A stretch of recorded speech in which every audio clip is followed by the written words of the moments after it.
देश की आजादी के साथ अंग्रेज मुल्क छोड़कर तो चले गए, लेकिन इसे दो हिस्सों में बांटकर जिंदगी भर का जख्म दे गए। कभी न भूलने वाले भारत विभाजन की रेखा लंदन के वकील सर सिरिल रेडक्लिफ ने तय की थी। 18 जुलाई 1947 को इस बंटवारे को अंतिम रूप दिया गया। 14 अगस्त 1947 को पाकिस्तान और ठीक एक दिन बाद 15 अगस्त को भारत आजाद हो गया। और इस तरह रेडक्लिफ ने सोने की चिड़िया के टुकड़े टुकड़े कर भारतीय विरासत को छिन्न भिन्न कर दिया। बंटवारे के बाद एक ही देश के दो बॉर्डर बने और सीमाओं के दोनों ओर अपने पराये हो गए। सरहद के एक तरफ वही पुराना भारत जो सदियों से बाहें फैलाए अतिथि देवो भव कहता आया, और दूसरी तरफ नया नवेला पाकिस्तान।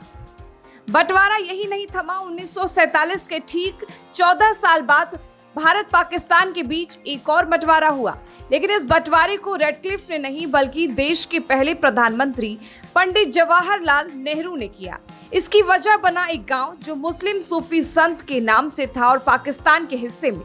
यह गांव भारत के लिए बड़ा अजीज था क्योंकि यहाँ मौजूद थी देश की अमरवीर शहीदों की यादें। पंडित नेहरू ने जिस गांव को पाकिस्तान से दोबारा बंटवारा कर वापस लिया उसका नाम है हुसैनी वाला। इसे गांव को लेने के लिए भारत ने पाकिस्तान को 12 गांव दिए थे।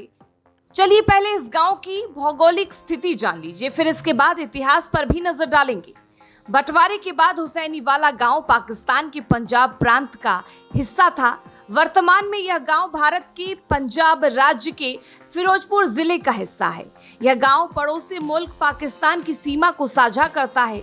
सतलज नदी के किनारे मौजूद हुसैनी वाला गांव के ठीक सामने पाकिस्तान की कसूर जिले का गांव गंदा सिंह वाला है। कभी यह गांव पाकिस्तान और भारत के बीच मुख्य सीमा क्रॉसिंग के रूप में काम करता था।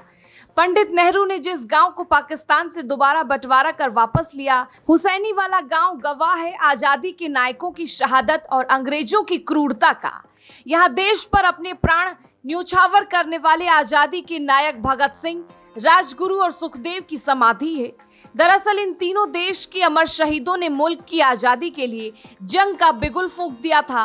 वतन पर मर मिटने का जज्बा लिए ये तीनों वीर कम उम्र में अंग्रेजों के खिलाफ जंग में उतर गए थे।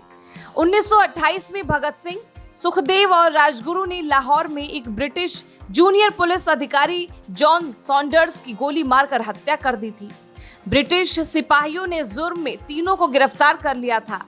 उस वक्त भारत के वायसराय लॉर्ड इरविन ने इस मामले पर मुकदमे के लिए एक विशेष ट्राइब्यूनल का गठन किया और तीनों को फांसी की सजा सुनाई थी।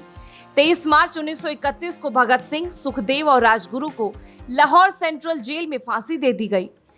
लोगों में तीनों के प्रति बड़ा लगाव था। ऐसे में अंग्रेजों का विद्रोह का डर सताने लगा।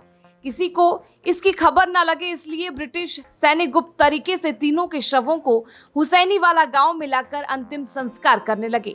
जब गांव के लोगों को इसकी भनक लगी तो वह शमशान घाट पर इकट्ठा होने लगे। ग्रामीणों की बढ़ती संख्या को देखते हुए सभी सैनिक वहां से शवों को अधजली हालत में छोड़कर फरार हो गए। बाद में ग्रामीणों ने शवों का अंतिम संस्कार किया और तीनों वीर सपूतों की समाधि बनाई। 1947 के बंटवारे में यह गांव पाकिस्तान के हिस्से में चला गया।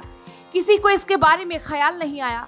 आजादी के कुछ सालों बाद शहीदों के परिजनों और लोगों ने भारत सरकार से इसे वापस लेने की मांग की। उन्होंने तत्कालीन प्रधानमंत्री पंडित जवाहरलाल नेहरू को चिट्ठियां भी लिखी। साल 1961 में पंडित नेहरू ने पाकिस्तान सरकार से हुसैनी वाला गांव वापस देने की मांग की और इसके बदले में फजिल्का के करीब बॉर्डर से सटे 12 गांव देने की पेशकश की। इस डील पर पाकिस्तान राजी हो गया और 12 गांव के बदले पाकिस्तान ने हुसैनी वाला गांव भारत को दे दिया। 1929 को असेंबली में बम फेंकने वाले क्रांतिकारी बटुकेश्वर दत्त ने इसी गांव में अपनी अंतिम संस्कार की इच्छा जताई थी। जब 1965 को उनका देहांत हुआ तो उनका अंतिम संस्कार इसी गांव में कराया गया। भगत सिंह की मां विद्यावती देवी का निधन 1975 में हुआ। उनका भी अंतिम संस्कार इसी गांव में किया गया। 1973 में पंजाब के तत्कालीन सीएम ज्ञानी जैल सिंह ने हुसैनी वाला में भगत सिंह, सुखदेव और राजगुरु की याद में भव्य स्मारक बनवाया। हर साल 23 मार्च को यहाँ शहीदी मेले का आयोजन भी किया जाता है।